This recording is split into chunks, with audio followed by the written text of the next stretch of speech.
Fé cega e pé atrás. O novo e vivo caminho da reabilitação integral.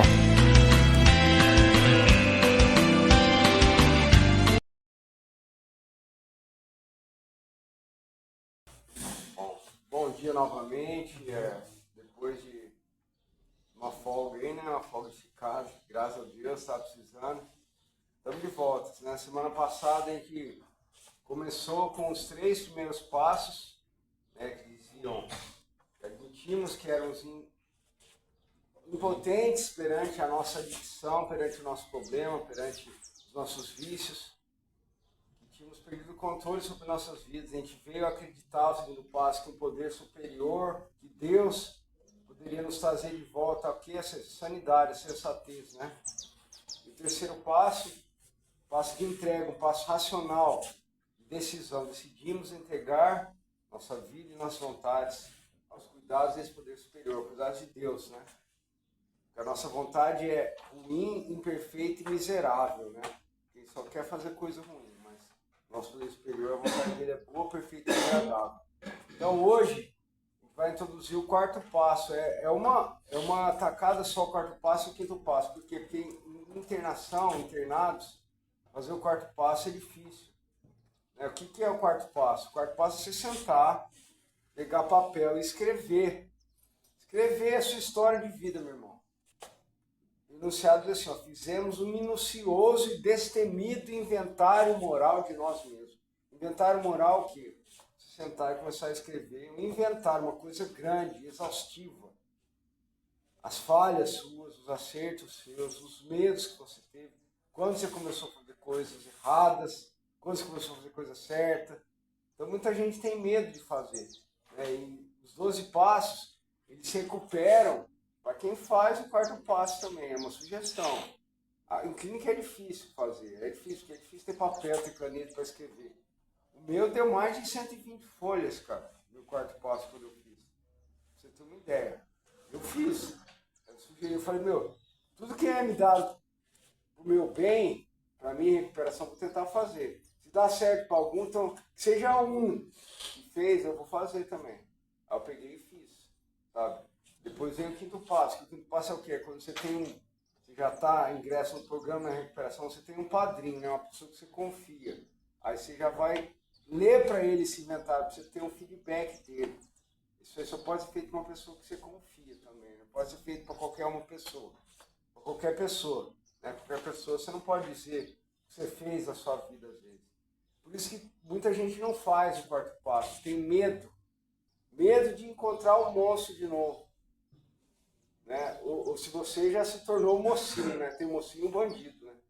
E você tem medo de encontrar o bandido de novo, de estar de frente com ele.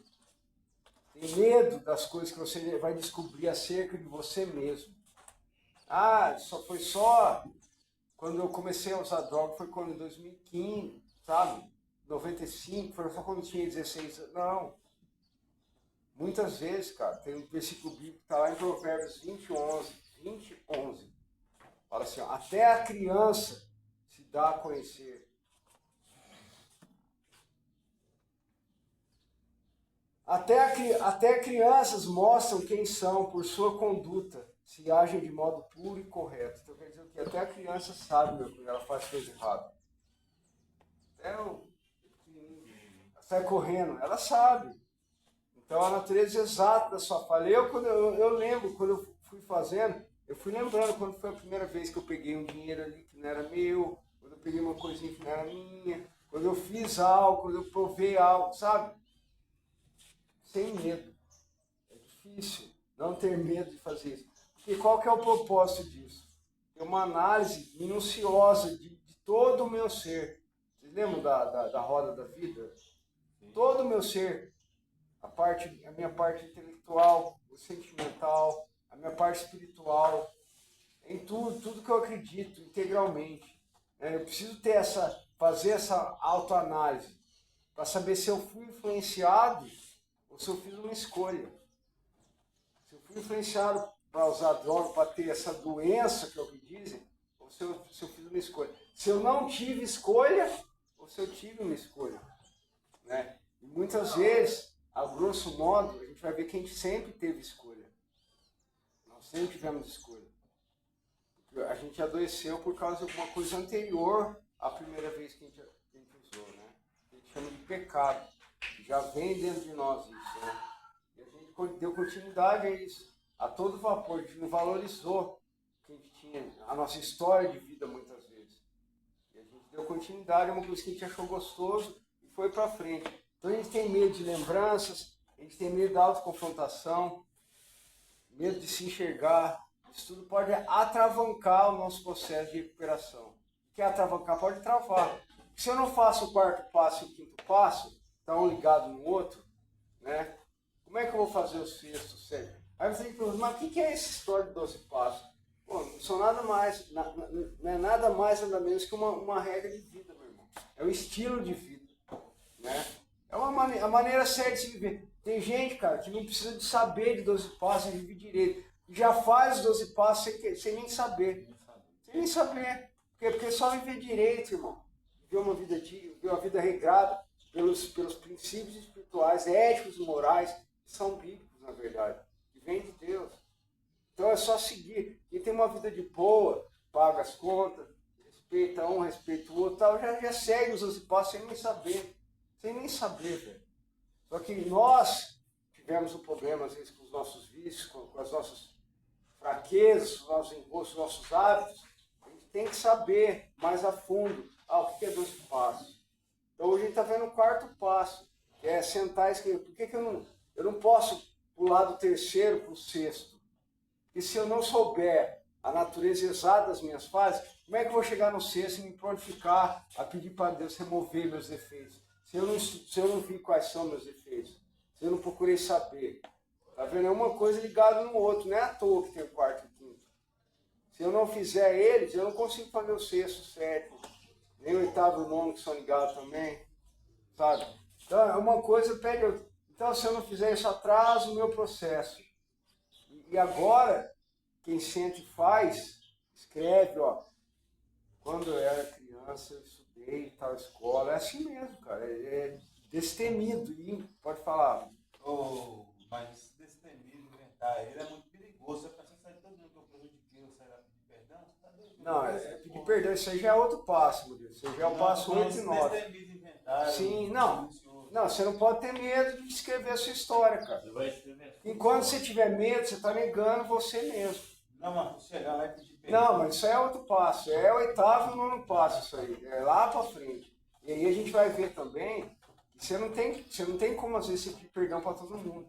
Porque você vai causar guerra com você e com ele. Mas aí já é mais para frente já vai falar disso.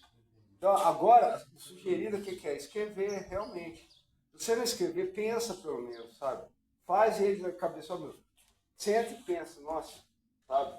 O 10º passo já é isso, é fazer um inventário diário. É diariamente, antes de dormir, você pensar, nossa, hoje eu fiz isso, aquilo, tal. Podia ser melhor nisso. O quarto é mais demorado, por quê? Porque você vai fazer a sua vida inteira, ainda vai faltar muita coisa. Mas você, quando for fazer, você vai ver que você errou em um monte de coisa, mas também você vai ver que você não é tão ruim assim. Que você tem muita coisa que você pode voltar a ter de novo. Tem valores, você não errou a vida inteira, eu não errei a vida inteira. O Romário não errou a vida inteira. O Leonardo não errou a vida inteira. O Asa não errou, o Sérgio. Enfim, a gente tem acerto, a gente tem coisas boas também. É isso que a gente precisa resgatar. Resgatar o que se perdeu. Muitas vezes a gente só vai encontrar o que se perdeu se a gente sentar e trabalhar. É por isso que é difícil de fazer, é por isso que muita gente não faz. E dá trabalho, demanda tempo, demanda coragem, demanda atitude, sentar e escrever, sabe? É árduo, porque eu tenho medo muitas vezes. A gente vai ver que a gente tem um dilema moral sim, quando a gente for fazer. A gente tem um dilema moral, a gente tem um problema com a nossa moral, que a gente se corrompeu, que a gente se depravou, se perverteu de alguma maneira. A gente vai verificar isso com certeza. Não é apenas uma doença. Nós desenvolvemos essa doença. Porque nós sempre quisemos mais. Mas isso também não vai levar a gente a ficar preso no passado também, não, né? É uma maneira de se libertar do passado. Mas também você Eu vai acho ficar que preso no isso passado. eu acho que quando você como que eu posso falar? Você manifesta o seu medo, você solta pra fora, você tem. Mas vai trazer também o passado, você arruma. Mas, olha, você tem medo do seu Por passado. isso que é o passo difícil, cara. Porque traz tudo da lembrança de novo. Mas aí você põe pra fora, entendeu? Eu vejo essa lembrança que ficou roendo. Exatamente. Às vezes é isso que tá te matando, entendeu? Às vezes Que faz você você tanto perdeu no sofrer. passado, com isso que você vai escrever ali, faz você virar a chave. Às vezes a gente precisa só virar a chave. E às vezes a chave é isso. A chave é isso. A raiz exata do seu problema, você encontra às vezes voltando à fita. Voltando à fita, você encontra a raiz exata da sua falha. E aí você pode. Ah, foi isso aqui, então o problema começou ali. Aí você consegue diagnosticar. Aí você consegue procurar um tratamento, não sei. Aí cada um procura uma saída. Ou trabalhar, se embasar mais naquilo. Para ir para frente. É complicado, cara, é complexo, porque envolve todo o nosso ser, cara. E às vezes a nossa história passada é triste, meu irmão. Tem sofrimento pra caramba, a gente não quer lembrar. Tem coisa que é mais fácil pular para debaixo do tapete, né, velho? História que ele fez errado, as consequências dos nossos erros. A gente não quer enfrentar de novo. Só de eu lembrar, tem coisas que eu começo a lembrar das coisas, eu começo a pensar aí, sabe? Eu não gosto de lembrar, cara, causa muito sofrimento. Mas é necessário ser feito isso. É necessário. Os 3 primeiros passos, vai. Admitimos, viemos acreditar e decidimos. Esses 3 passos nos encorajam e nos prepararam para fazer isso agora. Ué, você não decidiu que você entregou para Deus o 3º passo? Você fez o 3º passo? Você não decidiu que entregar sua vida e sua vontade aos cuidados de Deus? Então você faz agora o 4º passo. Você está preparado para fazer. Você já admitiu o 1º passo. Você já está tendo fé e esperança vai melhorar. O 2º passo. Novamente, isso é repetitivo. Mas a ideia é essa mesmo. E o 3º passo. Você decidiu entregar sua vida a Deus. Você está preparado para isso. Então você está pronto para descrever detalhadamente, abrir mão do seu medo. Dá medo, igual você falou, dá medo mesmo, dá medo. Mas tem um versículo lá em 1 João. Agora, velho, ó, a gente está começando a se amar mais. Mas se amar do jeito certo, não se amar de maneira egoísta.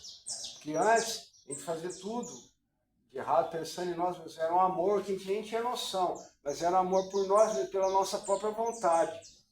Mas é um amor egoísta isso. Agora a gente começa a amar de maneira diferente. O verdadeiro sentido de que é o amor, amar a si mesmo e amar o nosso próximo como a nós mesmos. Mas o amor certo dessa vez. Então, 1 João, tem um versículo que vai falar assim, ó. 1 João 4,18, eu acho. Ó.